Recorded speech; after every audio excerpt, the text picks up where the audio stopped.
What's going on, guys? What's going on, PlayStation? We making a content about PlayStation and Xbox.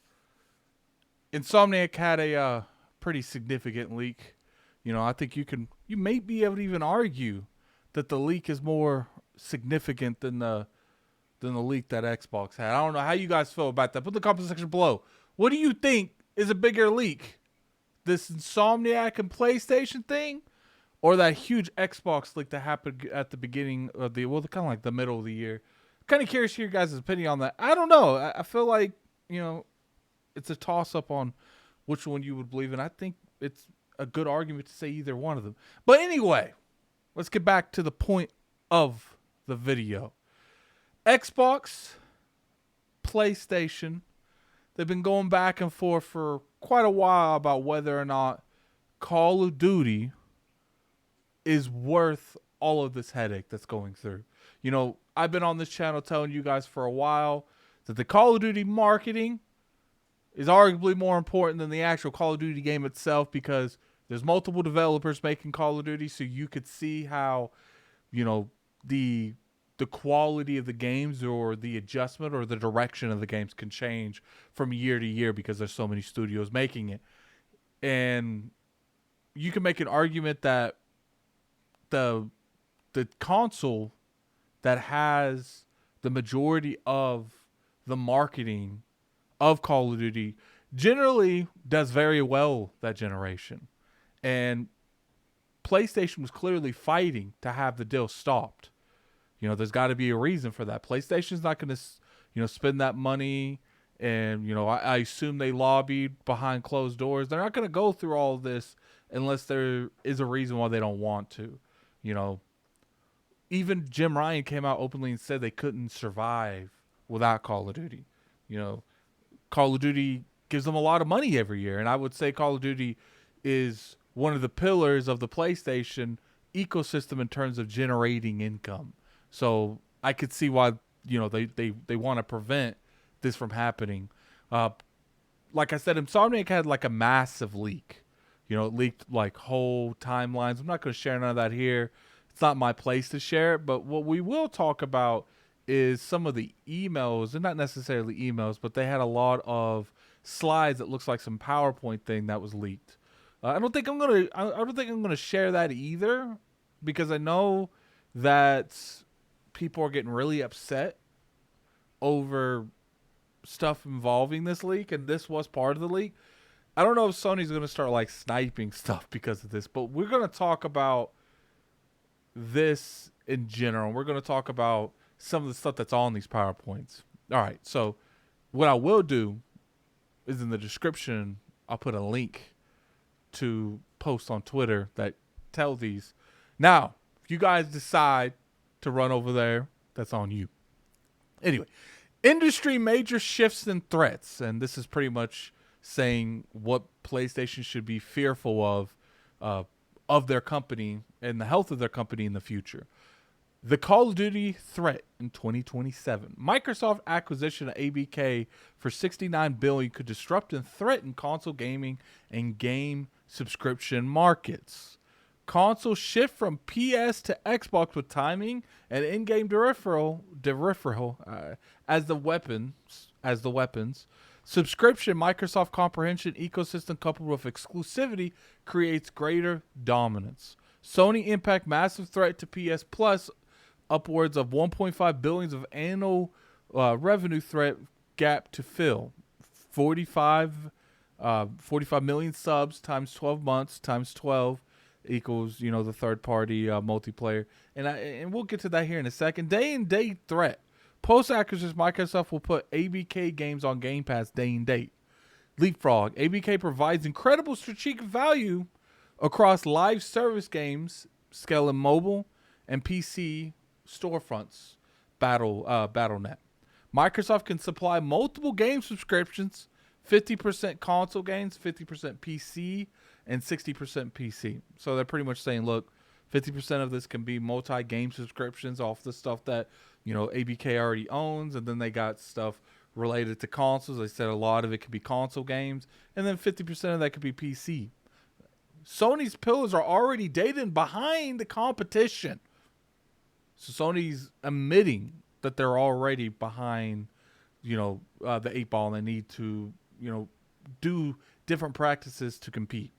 Sony Impact needs to expand.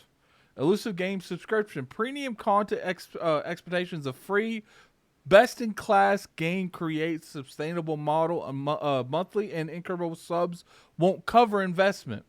Undefined mobile PC console experiments doesn't exist. Form factor and computer powers are too diverse. Sony Impact Premium sells modest in the central approach. Now, let's go back a little bit. Let's talk a little bit about this in depth. But first thing, what we will do is I do have another one that goes a little bit more in depth, but let's talk about this. All right, first off, what I find hilarious is people say that Sony isn't interested in any form of subscription service, which that's a lie, because they do stuff to make their subscription service more appealing. They just put some form of Crunchyroll on there. They restructured it, which cost money because they actually had to do our research and development to get all that done. They put money into Sorry about that. They put money into this. So to me, saying that they don't care about subscription services is just naive. They care about it. They just don't know how they can compete with other subscription services on the market. And it's not just bad. It's not just Game Pass. There's plenty of other subscriptions on the market that Sony has to navigate around. Not just the big ones like Game Pass. There's EA Play. There's Ubisoft Plus. There's a variety of subscription services that have nothing to do with Xbox. That's why Sony sees it in their best interest to expand this part of their business, because they know that in the future, if this does become one of the pillars of gaming, which I can argue that it already has been, because so many people have entered this, that they have some form of ground to stand on there. Now, let's talk about massive threat to PS Plus. Upwards of 1.5 billion of animal revenue threat. As you can see there, the reason that they're bringing up PlayStation Plus is what is required to play Call of Duty? PlayStation Plus. So they know that if people slowly start switching over to Xbox because of, one, they have the marketing, two, they have Game Pass, and that game would most likely go into their day and date, people would slowly every year start moving over to the Xbox brand. That's why in one of the bulletins says console shifts from PC to Xbox with timing and in-game referrals as the weapons, because they know that slowly through time, through the rest of this generation and next generation, people are going to start getting the hint that, I could just buy an Xbox if I only really play Call of Duty every year, and that's going to save me money just off of that. And not to mention the value that they'll see in Game Pass, and they'll stay in it. Sony sees the issue of Call of Duty being owned by Xbox. Sony sees the value, and they already understand that they have a good business model, but it's already outdated and it's getting more outdated. People play a lot of games that don't even need money. Well, not necessarily. It doesn't have no upfront cost, like Fortnite, Legends. There's so many games that are extremely popular that don't even need upfront money, and Sony sees this. It's going to be harder to sell, new IPs. That's especially, the narrative focus. That's never going to go away, but Sony's not looking at the people already buying their games. They're looking at about expanding the business. That's why one of the individuals, I can't remember her name, put in the comment section below if you remember her, but Xbox hired her to, really put them in more of a good standing when it comes to the Japanese market, to make sure you get games like Persona, Dragon Quest. And she has been out there in these meetings, and she was quoted at one of them that's just pretty much saying, look, we understand that you have a very fantastic relationship with PlayStation, but it's going to cost more than that in the long run to expand your business. Do you want to keep selling to the same 10, 15, 20 million, or do you want to expand past that? And in order to do that, you can't rely on solely PlayStation. So it's interesting to see how this is going. I've always said that people undermine and people were devaluing the ownership of a game like Call of Duty, the acquisition in general of Microsoft buying ABK. Because keep in mind, it's more than just Call of Duty. They got the mobile market, they got Blizzard, which is a huge PC stronghold, and they got Call of Duty, which you can argue is the most sold game on consoles every year for the most part. Now, I know this year's different. It's an outliner of Hogwarts Legacy. But for the most part, Call of Duty is on that #1 list.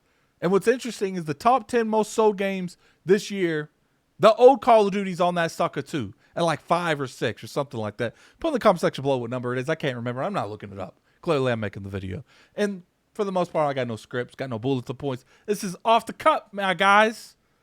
But I appreciate it for coming through, man. That's pretty much the video. Call of Duty, it's a huge IP and everyone knows.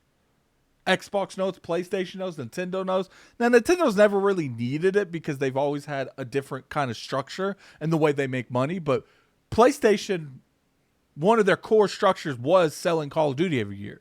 We're going to take that 30% back to back from everyone, and we're going to make that money, and we're going to reinvest that money into our infrastructure. Now, obviously, Call of Duty is coming to PlayStation for the next 10 years, but they're looking at the future, not necessarily right now. And who knows? In that agreement, it could be that we will put the game on PlayStation, but we want bigger returns. You're only going to get 20%. You're not getting 30. Giving Call of Duty to Xbox gives them a huge leverage in negotiations, and that's why PlayStation tried so hard to get it canceled and to get it denied, because they knew at that time that was a big thing. And I think that's one of the reasons that, Jim Ryan left right after the deal was officially closed, because I do think they put a little bit of that blame on him. Now, is it his fault?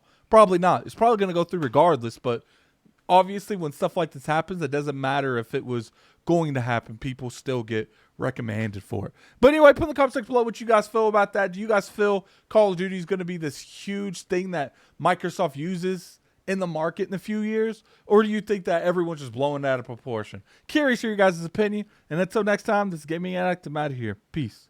Hit that like button if you guys enjoyed it, man. Sub for weekly content. I'm out of here.